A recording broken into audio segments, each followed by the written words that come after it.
I want to cite an experience I had, and some of you have heard this story before, so I'm sorry, but we have a lot of new people, so have not heard this.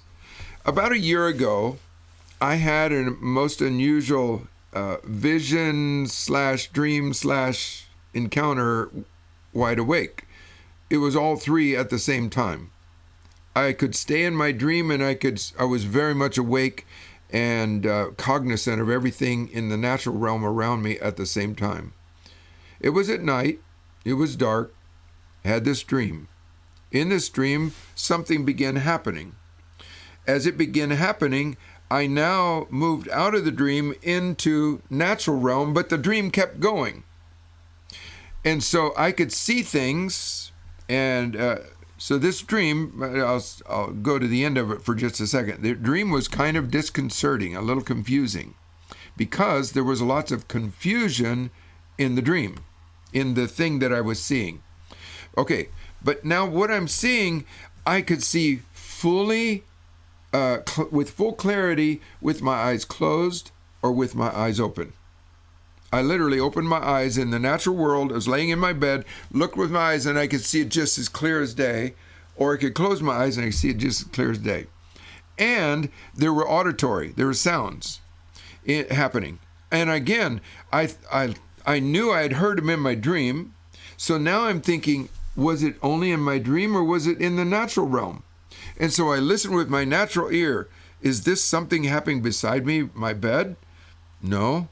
Is it something happening outside my house? No.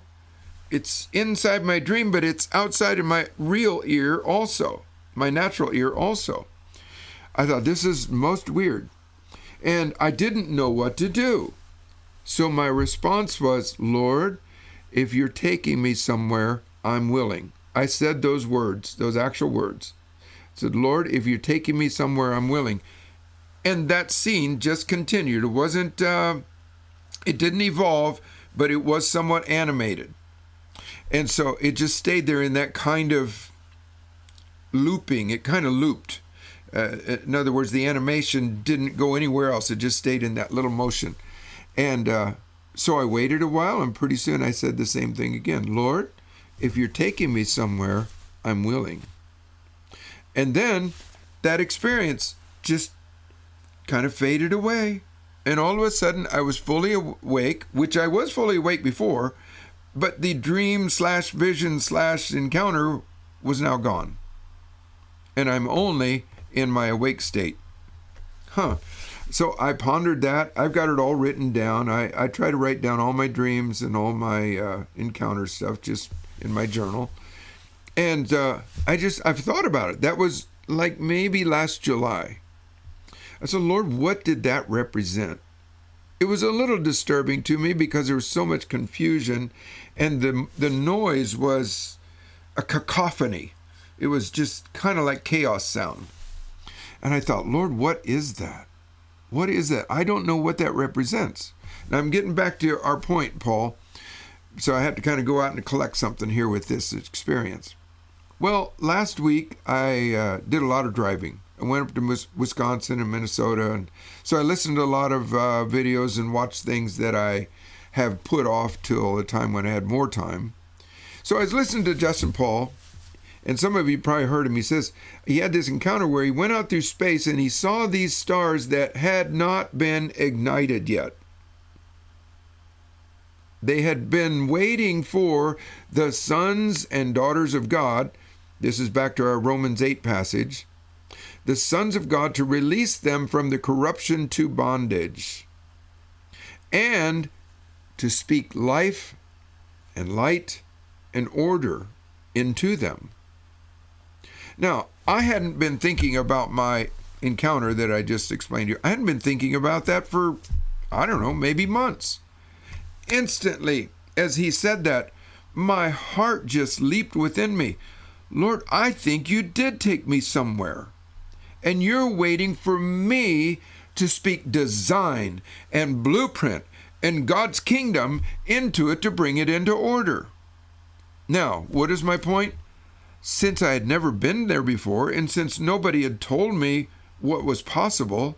And since I didn't have a paradigm for how to step into disorder and bring it into order, at least on this magnitude, I didn't know what to do with it. So I didn't step into it with authority. I didn't step into it with design. I just kind of wondered and scratched my head. Well, I told the Lord when I heard Justin Paul say that, and the Lord, I believe, took me back to, you might say, a trophy room. He showed me that trophy. He says, Mark, this is that. This is that. Now, the next time, Mark, you have an experience like that, you will know what to do. I tell you, instantly my heart rose. Instantly I had tears, which, I'm kind of prone to that. My tears to me gave evidence that the Spirit of God was quickening that to my spirit, and at that moment it became faith to me. Well, since I've heard, now I know, that created faith. I think I will be able to walk into something that I didn't know what to do a year ago, but I'm pretty sure I'll know what to do, at least in that circumstance. So that's what we're doing here in our ALC school. Each one is sharing stories. And somebody's saying, oh, yes, that reminds me. And something leaps within our heart and in our spirit. And we say, oh, yes, that fits my story over here. Now I have more understanding, and I can walk into that with faith.